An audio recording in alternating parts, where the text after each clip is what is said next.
ইট পাথরের এই শহরে একটু ছুটি পেলেই মানুষ নির্মল আনন্দে মেতে ওঠে।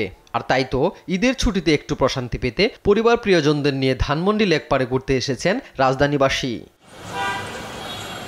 অনেকেই লেকের ডিঙি ভাসিয়ে উপভোগ করছেন পরন্ত বিকেল। প্রতিদিন এভাবে ঘুরি, প্রতিবারই অনেক মজা করি।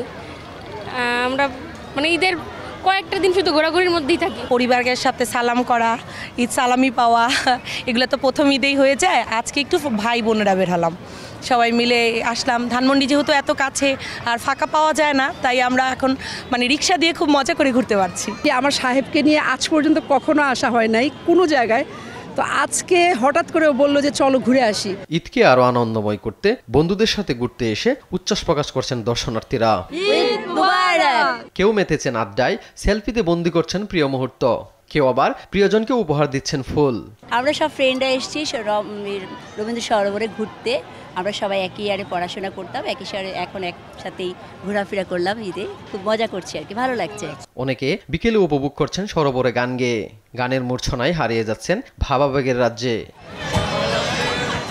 বড়দের সঙ্গে এসেছে ছোট্ট সোনামণিরাও, বায়না ধরছেন খেলনা কেনার, বাবা মাও মেটাচ্ছেন তাদের আবদার।